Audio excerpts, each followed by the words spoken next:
So a couple things that are useful to consider here. What is determining the rate at which these things are changing? And, these notes are not in a rhythm that we've specified anywhere. It's all being determined by actually the rate at which these number tilde boxes are converting the signal into the float, which is 100 milliseconds or 10 times a second.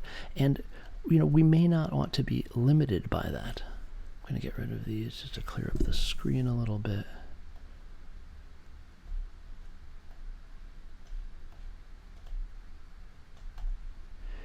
And if we want that rate to be determined by something else, like a separate metronome,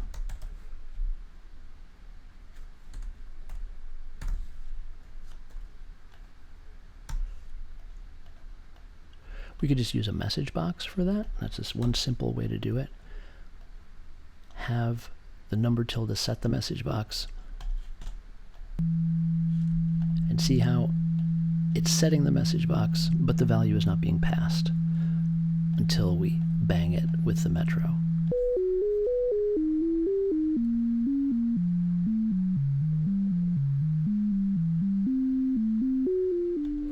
Okay, that's one approach. The probably better approach is to use the PV object. Call it PV, psych, whatever, it doesn't matter. It's in all caps to show that it's arbitrary. So what's coming out of this structure is being stored in PV psych, and every time the metro bangs, PV psych is sent to position and scale. But look at the way I also handle the patch. I'm always tidying as I go. I'm always clarifying what's happening on the screen. And again, that's for you, but that's also for me. I say that I don't teach Macs the way I do Macs, and that's true. When I'm working by myself, I'll be sloppy. But part of the reason why I can be sloppy and leave junk around on my screen and have it be sort of like a collage workbench is because I know Macs really well. You don't know Macs really well, so keep your patches neat, tidy, organized, well commented, so that it doesn't feel crazy. Macs can easily feel crazy, like anything that's a big playful creative mess. And I'm not saying don't be playful, definitely be playful, but also, keep in mind that Macs can be quite visually organized, and that's one of its advantages. You can really see what's going on. You can follow it in a very straightforward way, much more straightforward than in textual coding. Something comes out of this toggle and goes into this metro. Something comes out of that metro and goes into this PV, which in this case is a bang, that then sends out the stored value from the PV to this attribute and to this scale object. There's some specific thing flowing from each object to the next object in a very, very knowable, non-mysterious way. Now, are there mysterious connections in Macs? Yeah, like preset. Preset is a fundamentally mysterious object, because when it's not connected to anything, that means it's connected to everything. Every user interface object is stored in this preset if there's no connections. But if I specifically connect things to include, now I've just made connections where there's no knowable thing flowing down these patch cords. These patch cords just mean that these two objects will be stored into this preset. That is a mysterious connection, true. But mysterious connections are rare. They're quite rare in Macs. And what's also mysterious is the exclude connection. If I connect these to the middle outlet, this patcher will store all of the user interface objects except for these two. So it's either storing everything, only the connected objects, or everything but the connected objects if you're using the middle outlet. And of course, you can't use the left outlet and the middle outlet at the same time. That wouldn't make sense, because when you use the left outlet, you're already excluding everything that's not connected. So it wouldn't make sense to connect this to anything, because everything besides these two number boxes is already excluded. So yes, there is the occasional mysterious connection in Macs, but for the most part, connections are wholly knowable. You click the button, a bang comes out. The bang hits the F-pick, the picture comes out. The picture goes and hits the layer, and it gets displayed. And that's it. There's no other thing to know there. So this would allow me to store value ranges, and as long as I have a preset, I'll think about what else I would want to store that kind of saves the melody or the arpeggio that I'm making. Well, I would want to save the speeds of the cycles, and I would want to save the amplitudes. And what I often do, because this gets messy, is I will often select the patch chords connected to the preset and just knock them down to black at an opacity around 10%, and it makes them very fine cables, very sort of filigree cables, so that they don't sort of get in the way of what I'm doing. So now this stuff is storable, but now we get to a really important moment, because some of you have said, I'm nervous about encapsulation. I'm worried about breaking my patch. There's very, very few things that will break your patch with encapsulation. If I encapsulated this, it would break my patch, because attrui can't reach into a subpatcher. See how this got grayed out as soon as I encapsulated, because this attrui is no longer connected to the object inside the subpatcher. It's connected to the patcher, and the patcher has totally different attributes than the jit.gl.layer. So, but again, I can see immediately, I get visual feedback, you just broke this. And the patch doesn't work anymore.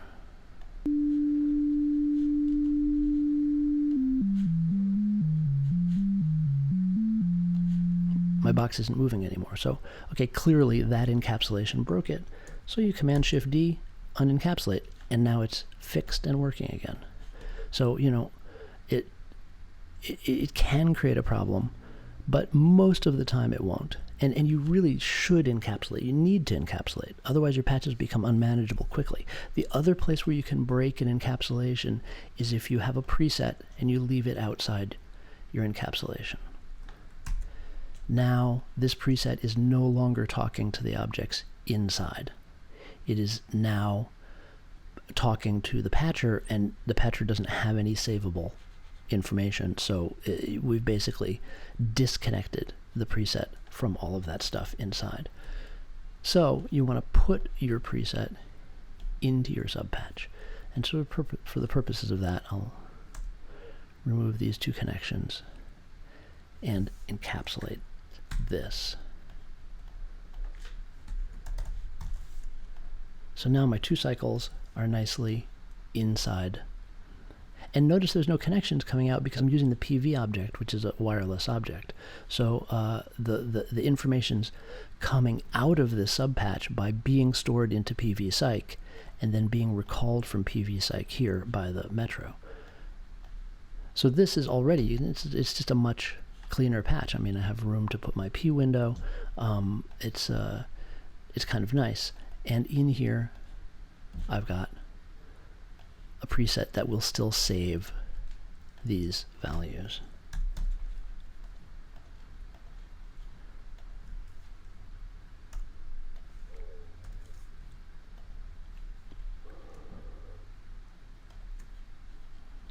We can try some different values.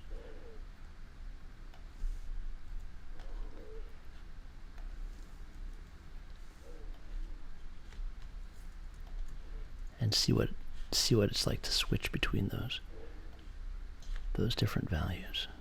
Turn my audio back on. Turn my Metro on.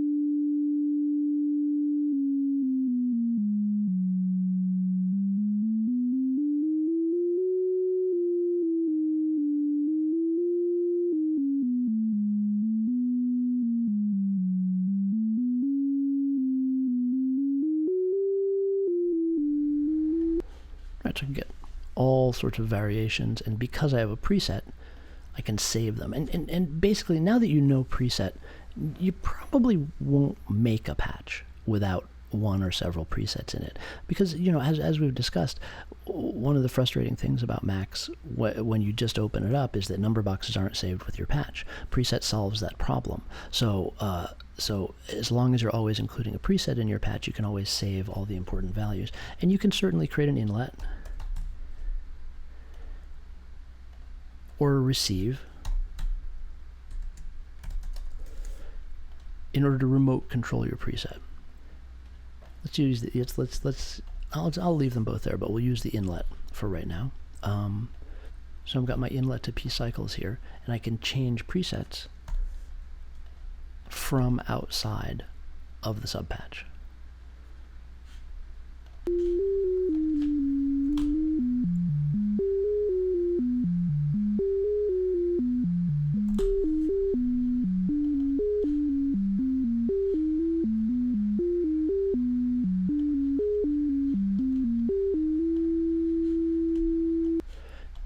And because preset has an output that will send an integer corresponding to which preset's been selected, we can actually have a preset control another preset.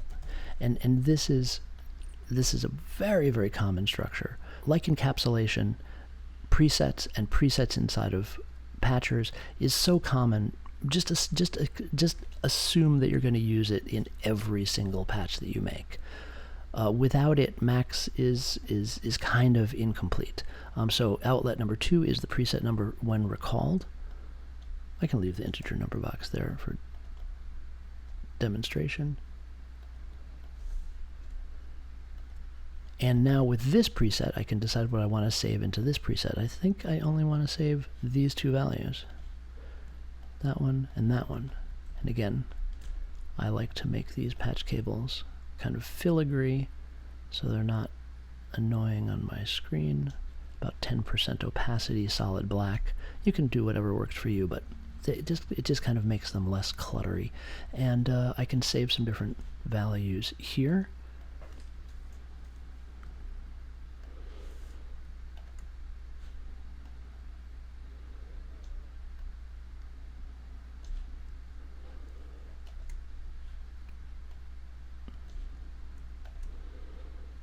And these will correspond with the presets here. When I change this outside preset, we can see this happen actually if I just put both windows up.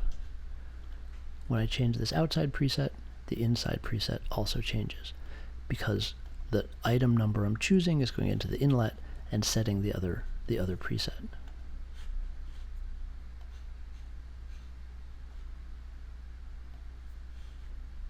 Turn the audio back on.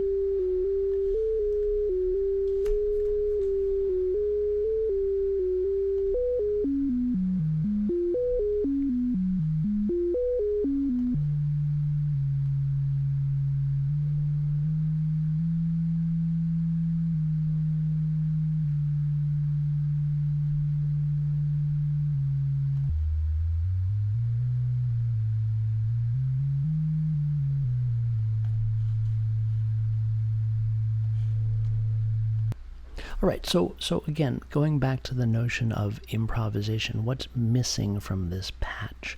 I'm able to, get it to do this basic thing. And what I see in a lot of your work is that you see this level as a stopping place. This is still a starting place.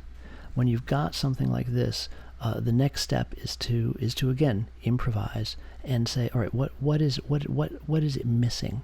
What's not possible here? And the first thing that comes to my mind is there's no way to stop the sound without turning off the whole audio network. We've got no sort of main volume control. So obviously there's a lot of ways to do that. A simple one would be to just connect a multiply tilde to our toggle that starts our metro. So this will allow us to just have the volume switch on and off with the toggle. and then it makes a pop. So again, right, our mind can immediately say, pop, how do I solve a pop? Well, if this transition weren't so rapid from on to off, if it had a little fade in it, then that would suppress that pop. So we could use a line tilde,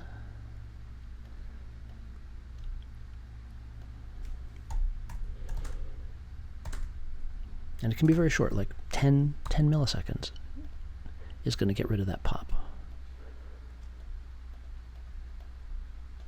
Just smoothing that transition from 0 to 1 over a very short period of time. Now it'll be clickless.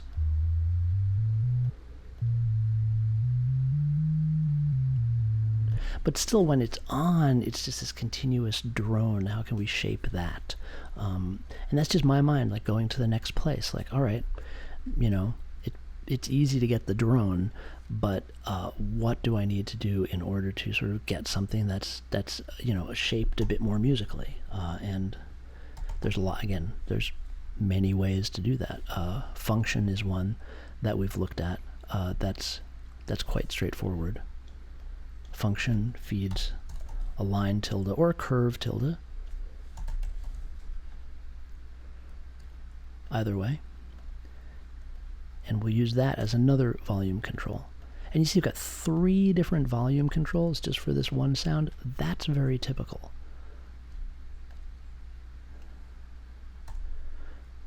So here we can use this function to give each note a shape. And by default, as we know from previous tutorials, the default domain of our function is 1000, but our metro's banging at 250, so we can make the domain of this 250 milliseconds.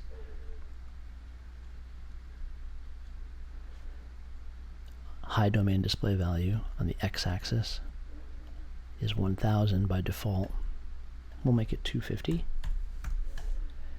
And now this will represent 250 milliseconds, which is the same as the rate of the metronome.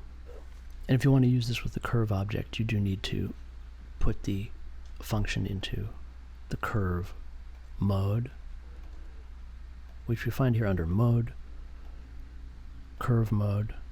Now we can hold down the option key and change the curve.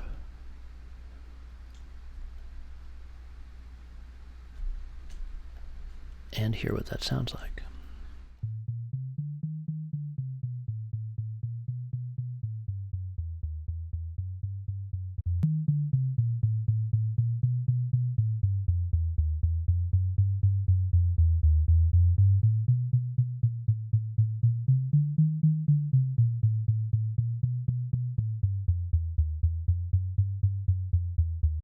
So now it's got some shape.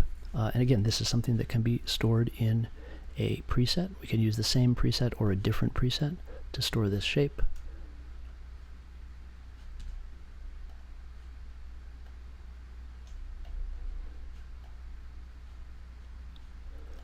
So that there can be a different shape associated with each preset.